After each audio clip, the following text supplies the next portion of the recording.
guys, how are you doing? Yeah, good, thanks, Sam. I mean, look, let's get straight to it. What was your view of the decision in that fight? We'll start with the main event. The main event, I had BIVOL winning by a couple of rounds. Right.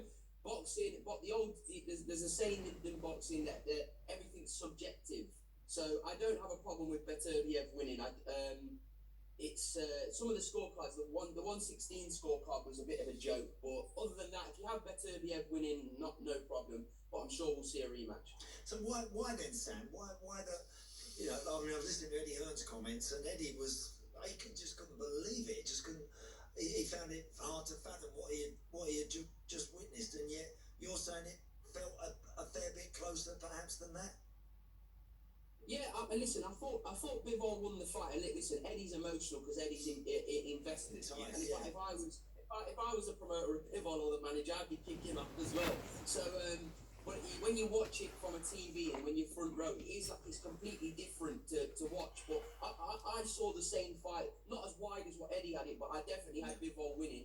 But I'm sure if you watch the fight back, which I've not done yet, you could probably make more of a case for BETERBIEV, but either way, it was a magnificent fight. One of the best fights I've watched. Like at the highs, it's such a high level fight. I'm sure we'll see the fight again. I mean, just stick with the judging just for a moment, because you were managing Jack Catterall when your team were at the end of a similar split decision against Josh Taylor. We had somebody text in yesterday, Sam, saying, why don't they have a couple of extra judges and then you take the two extremes out of the equation, if you like, take the widest margin judge out and the one at the other end of the scale, so you get a more even judging. I think they do it in some other sports, something like diving. I don't know whether you could do that in boxing or not. What do you think, Sam? Well, listen, comparing BIVOL and BETERBIEV to Jack Catterall, Josh Taylor's like comparing the Maldives and Skegness. So it wasn't a robbery.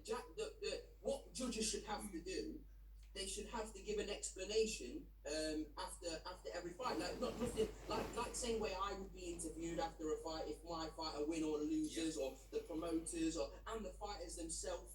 The judges should have to come in and just say, this is the reason as to why I scored the fight to this person, especially when it's controversial, because that would help a lot of things. Because if the judge gave a solid explanation, which he wouldn't have been able to in the Jack Catterall Josh Taylor situation, which is the reason why the judge doesn't judge anymore. So yeah, I think that would help. Or even, I've said before, ex-fighters should be judges. Ex-fighters should be judges. So then you've got a professional input. That's just my opinion, but I don't think extra judges, because I think extra judges would be it's not what's the word? I doubt it will happen because it's more expense. Like especially at the lower level, at small hall shows, you're not going to get 5 judges. Yeah, it's just not the way it will happen. Sam, just tell us a little bit about your thoughts on the Ben Whittaker-Liam Cameron bout. I mean, everyone tuned into that one expecting to see a really, really interesting fight. I don't think anyone could have predicted what happened. It's hard for me because I like Ben a lot. I've got a lot of time for him. I know his dad really well. They're good. His dad's a great guy. The issue with Ben Whittaker, which is what I'm not predicting, I'm not going to sit here and say I thought this would happen with the Liam Cameron situation. But when you've matchmade somebody from the beginning, Ben's competed at the highest level, amateurs, right, against top level opposition, top level, the highest you can get, Olympic silver medalist. And then when you turn pro and fight people that you wouldn't employ to spar, it will give you a false sense of confidence. I think the matchmaking from Ben Whittaker has been poor, really poor. So then when you go in against someone like Liam Cameron, who is as tough as a rubbish steak in a pub, who's prepared to kill himself to win the fight, you come unstuck. And listen, I'm not going to accuse Ben of quitting because it's a big thing for a chubby guy like me to say, oh, an athlete's quit because I'm not good enough to get in a ring. But all I'll say is the outcome of that fight, Ben Whittaker was a lucky boy because the fight was going one way, in one direction, and that is in the direction of Liam Cameron's, and a special win was taken away from Liam in that fight, in my opinion.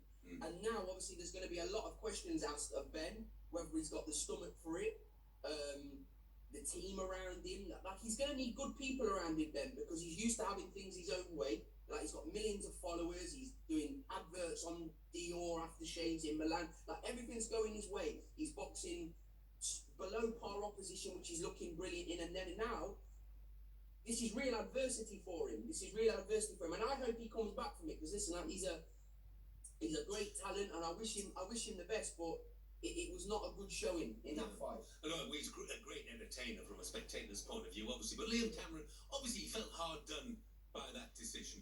He joined Andy Goldstein and Jason Cundy on Drive yesterday and explained why he felt Ben Whittaker had it coming. I was putting pressure on him, but I thought, I'm not going to give him everything yet. I'm going to break his heart. I'm going to break this young kid's heart and show him this was pro boxing. From second round, they were breathing so heavy. They spat his gum shield out. They were holding me constantly. It was low blowing me. He basically dragged me onto the rope. You can see him flip his head back.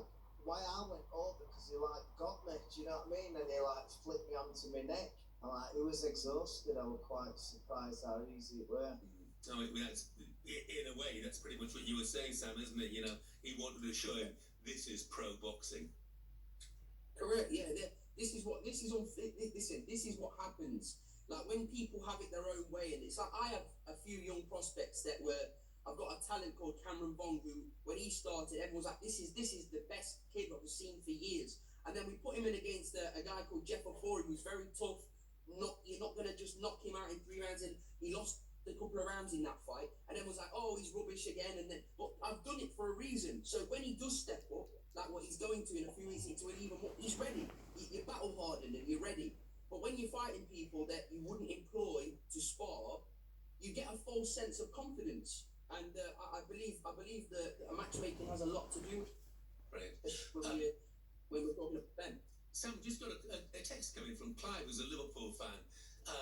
And he says, Hello, Clive. He's not here, he just texted, but he says, look, he said, in boxing, why don't the judges show their scorecards at the end of each round? Yeah, open scoring, it's a very, very good comment from Clive from Liverpool there. Very good. It's come up many times about open scoring. I'd be all for that because it would give especially with open scoring, especially if the news got to the corners. Oh yeah, the judges got you losing that round. It would I like that. Brilliant. Sam, look, really appreciate you joining us this morning. Thank you very much for having me, guys. By the way, Sam, you're not a chubby boy. You're looking at a chubby boy.